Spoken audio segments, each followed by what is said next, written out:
Hey, what's going on, everybody? Welcome back to the channel. Real Sports Updates here. Back again with another video. Today's video, I'm gonna go over some of the realistic running back options for the Chargers. Now, if you're a Charger fan, you know that the Chargers desperately need a number two running back behind Austin Eckler. Excuse me. And it's been like that for a few years now. I think Austin Eckler has been one of the most productive running backs in the league. Obviously, rushing the ball and catching the ball out of the backfield. He's put up a lot of, I guess, what they used to call multi-purpose yards. The rushing yards and the reception yards. He's also a touchdown machine as well too. I believe he had 20 touchdowns last year, or maybe it was more, but I'm pretty sure it was at least 20 touchdowns. But Austin Eckler has been as productive as you can pretty much ask him to be. He's not a big guy by any stretch, but he is strong. Everybody knows about how strong he is, his workouts and all that stuff. But he's a guy, he does need help. I believe he is going into the final year of his contract. I think he had like a 3 or 4 year contract extension, but he's going into the final year of his contract. The Chargers are obviously going to ask a lot out of him again this season. A lot of his success, it really goes towards the team success. But he does need a number two, a consistent number two, somebody who is going to, go into the game, third down situations, goal line situations, 4th and 1 situations. So this is why, in my opinion, that the Chargers need to draft a running back who is bigger than Austin Eckler. And not even close in size. He's got to be bigger. He's got to be taller. He's got to weigh a lot more. The speed element is not really that important from that standpoint. Austin Eckler is a guy. He's explosive. He can break big runs and stuff like that. So you don't really need your second running back to be as fast or as explosive, but you do need a guy who's gonna get in there and kind of change the pace a little bit.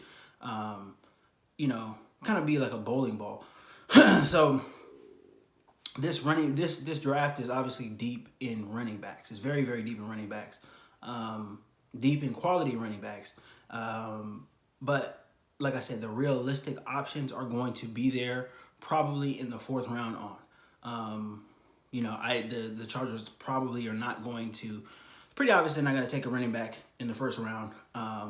The 2nd round draft pick is not there. I went to Chicago in the Khalil Mack trade.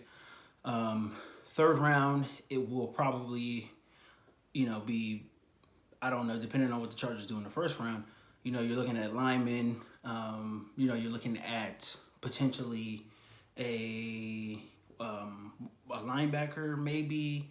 I just don't think running back, the Chargers are not going to take running back that high when you already have one of the league's best running backs in your backfield. So I think from the 4th round on down, I think that's probably where the Chargers are going to be looking to, get that second running back. Now for me, I can go through all the names and all that stuff, and you see the thumbnail. I did put some of the top running backs on there, but like I said, 4th round down is probably where the Chargers are going to pick, and there's two names that come to mind, and 2 players that I watched a lot of during the college football season last year. So my first name comes up is Hassan Haskins from Michigan. He ran the ball extremely well for the Wolverines last year. I watched a lot of Michigan games. He was somebody, he ran the ball very, very, very well out of the backfield. And his pass blocking was another thing that I noticed that he did really well. Now, I don't think his measurables are not through the roof, so I think that's why he's a little bit, deeper on the list. But he is a bigger guy as well, too. I think he's like 6'1", 225, I want to say. 225, 230, somewhere around there. But he is a different style of running back than what the Chargers have in Austin Eckler right now. So I think if you put those two together, it kind of complements each other. And I think that's what the Chargers really need right now. The other name that comes to mind and the running back that I would prefer that the Chargers draft would be Brian Robinson Jr. out of Alabama. Again, I watched a lot of Alabama games last year. That guy really, really, and he waited his turn at Alabama. I think that's one of the biggest things too. He was patient. He waited his turn. The Alabama backfield, so much talent in the past few years, probably over the past 10 years. They've had a lot of talent there, a lot of NFL guys. But just over the past few years, he's waited it out with Najee Harris, Damian Harris, and who else? There was somebody else that he waited. But he pretty much waited his turn. But he was crucial for the Crimson Tide this past season in SEC play. But he is, again, a stronger guy, bigger dude. I think 6'1", 225, somewhere around there. Now, he does have some explosion. He looks to be faster than Hassan Haskins on film. But, again, that's not what the Chargers really need. You don't need a speed back. You need a guy who's going to come in and switch up the tempo of the run game. You need a guy who's going to come in and be physical. And Brian Robinson Jr. was physical. Every single run that he had last year was physical. If you go on and you put on his highlight tapes, everything he does, he's physical. He finishes his runs. And he's a guy that doesn't, duck away from contact. So in a goal line situation, 4th and goal, this is a guy you can hand the ball to. And he's going to continue, moving his legs, and he's going to get in the end zone.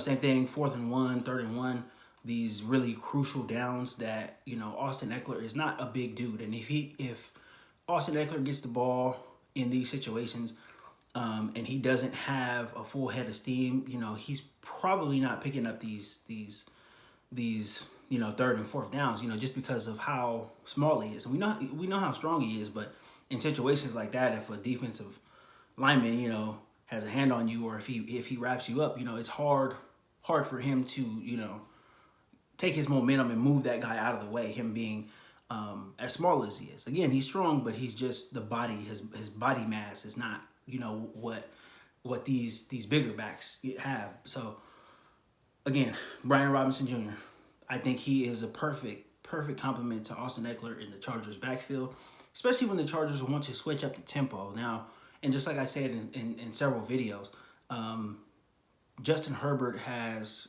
thrown the ball too much. Now, he has all the stats and all that stuff, and he's been fantastic, but he's thrown the ball too much in his first couple of years. I think the Chargers need to rectify that somehow, and I think they need to take a little bit off his plate. You probably want to run the ball at least 4 to 5 more times per game, throughout the season. That eliminates, if it's 17 games and there's 4 more runs, that eliminates 60. That eliminates 68 dropbacks, I believe, for Justin Herbert. So that's 68 less chances for a sack, 68 less chances for a turnover, 68 less chances for Justin Herbert to get injured. So the Chargers are going to have to continue to involve the run game, which is decent right now. And, it's been decent, at times, but the consistency is not there. So drafting a bigger running back, having a bigger guy, a bigger dude from Alabama come in and run the ball, it's going to set a tone. The offensive linemen are going to be firing off. They're going to be, physical. And you're also going to have that running back in there who is not going to go down on first contact. He's going to run through arm tackles.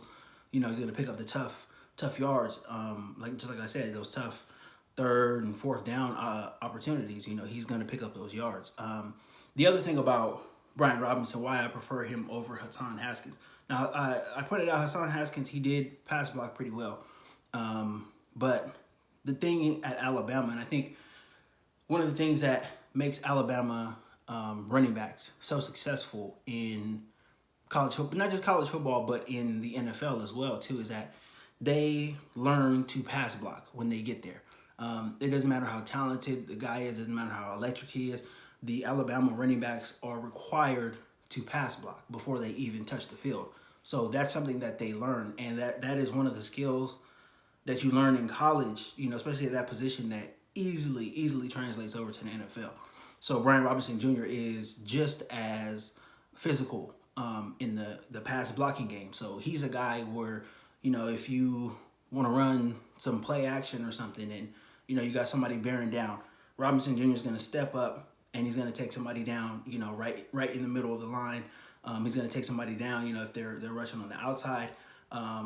He's very, very, very good pass blocker. And then we've also seen Alabama, just like I said, Alabama running backs have had massive success in the NFL.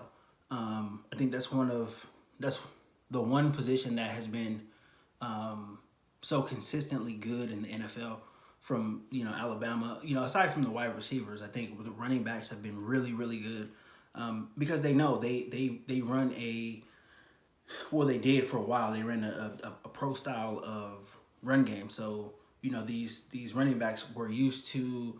They're used to the quarterbacks changing up the calls. They're used to stepping up, picking up blitzes, and not just stepping up and picking them up, but identifying where they're coming from as well too. So they know how to do all of this stuff. This is what they're required to do before they get on the field. So I trust the Alabama running back. Especially in that later round. I think that's a great value pick for the Chargers, and I think it really, it eliminates one of the big issues that the Chargers have had over the past few years. Ever since the Melvin Gordon situation, you've seen, Austin Eckler was the number 2 back, but he, was easy, very very easy transition to slide into that number 1 position.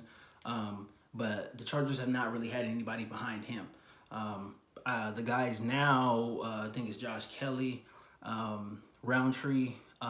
They have been, they've had good games and good moments and stuff, but the consistency hasn't been there, especially from the standpoint of physical running. You want to have a guy come in who is going to be more physical. He's going to have that physical presence. And, it's just going to make things easier for Austin Eckler. It's going to make things easier for the offense. So the Chargers really need to address that. But just like I said, this is a very, very deep running back draft. So I think the Chargers are going to have some options when it comes to the running back position. I don't think that they want to spend on that in free agency. The Chargers just signed Reader from the Rams to play linebacker.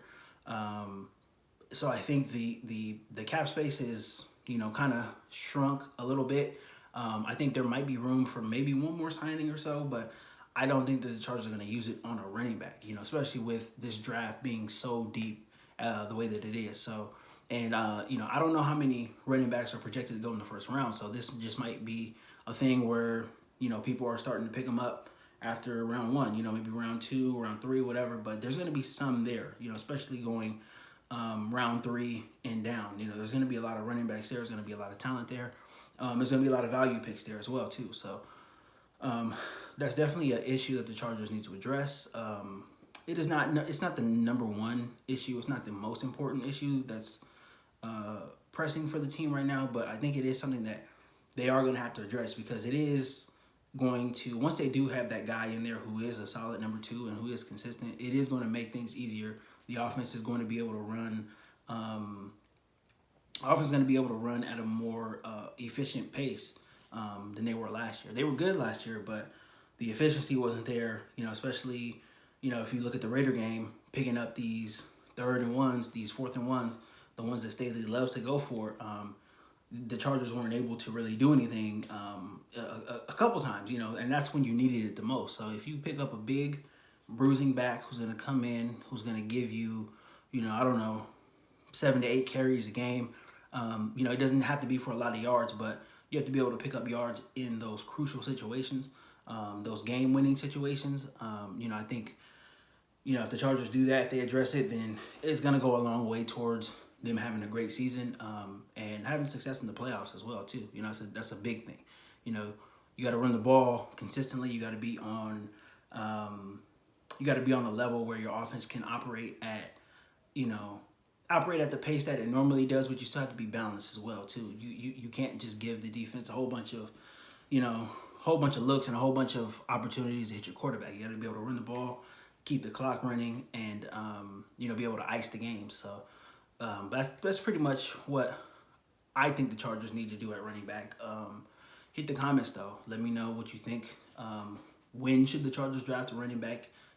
If you think they should at all, and who should it be? I think Brian Robinson is a good choice, but there's obviously more running backs. This is very, very deep. When I was doing some research a couple of days ago, I seen that there was a bunch of running backs, and guys on film who look very good, and they look pretty polished as well too. So, but that's just my choice. So let me know your choice. That's pretty much all I got for this one, guys. Until next time, I will see you later.